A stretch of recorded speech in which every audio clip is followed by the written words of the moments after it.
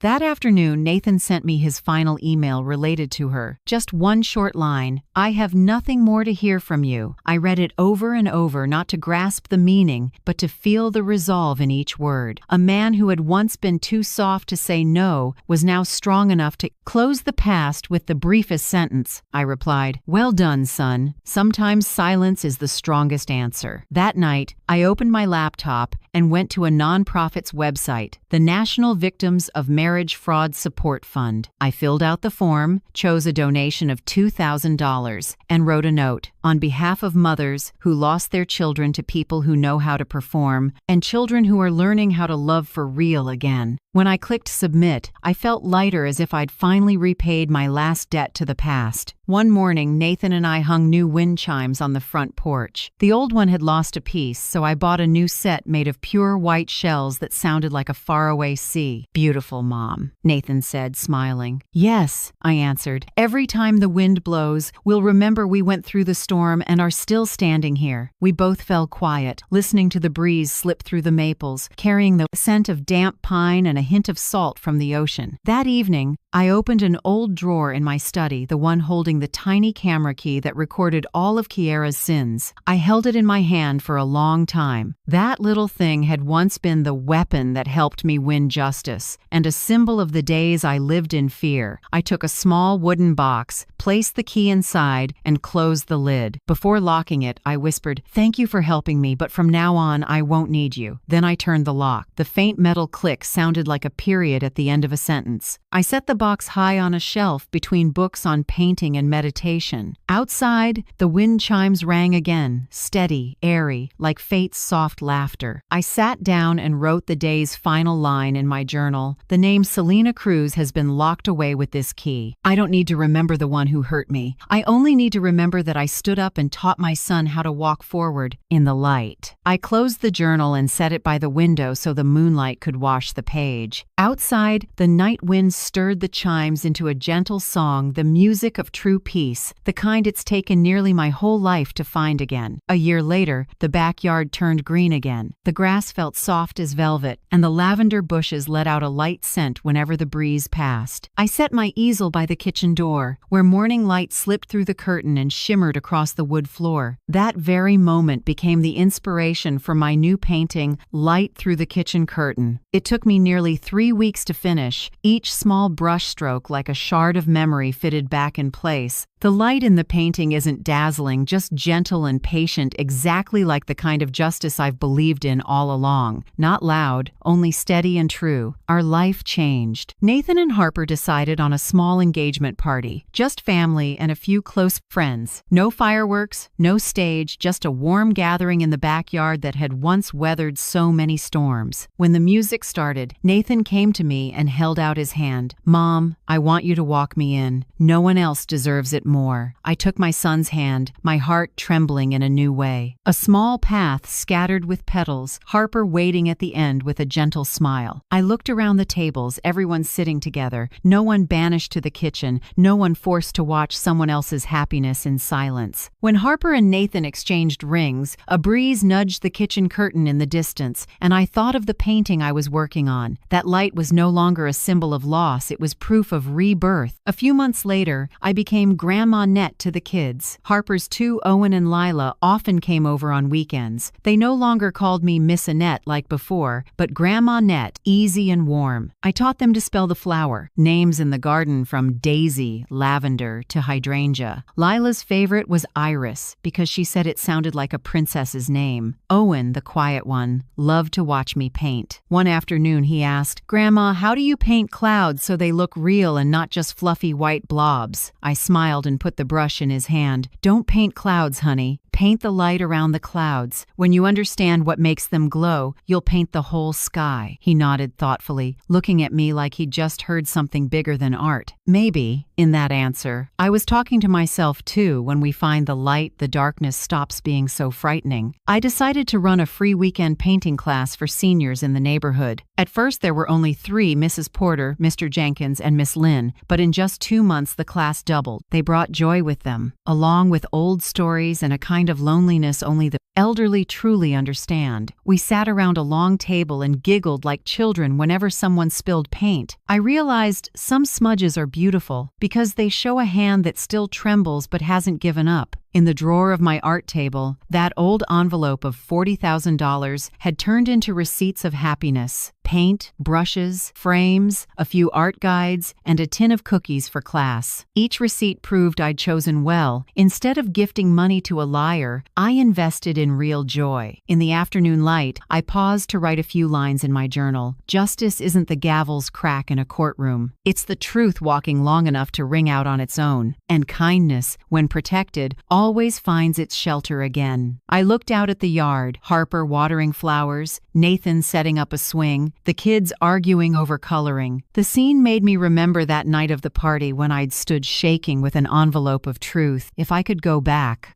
I would do it again. Because with patience, evidence, and faith in the truth, I won not by shouting, but by shining a light that showed the darkness for what it was. That evening, I hung light through the kitchen curtain in the living room. The painting isn't perfect. The color smudges a little in the right corner. A few strokes wobble, but it's real, like me, like this journey. I looked at it for a long time, then smiled. Life, in the end, is a wide canvas, and we're allowed to correct the wrong strokes as long as we're brave enough to keep holding the brush. I closed my notebook and turned off the lights, letting the moon fall across the painting through the window. The light was soft, gentle, and no longer painful. If you're still here, listening with me all the way to these last lines, thank you, truly. Not everyone has the patience to stay with an old woman through such a long story, but you stayed, you listened, and to me, that's worth more than any. Winning verdict: I'm just a mother, an old woman once written off as useless, but today, I got to tell my story, and you chose to stop and hear it. So if you're listening from any city, Portland, Houston, or someplace far I've never seen, please tell me in the comments. Just one line, so I'll know there are hearts out there that still believe truth, patience, and love exist. And if you tap like, subscribe, or leave a few simple words, I'll take it as a hug, warm, quiet, and enough to help an old woman like me keep telling stories, keep believing that every true story, no matter how much it hurts, can become a healing light for someone out there.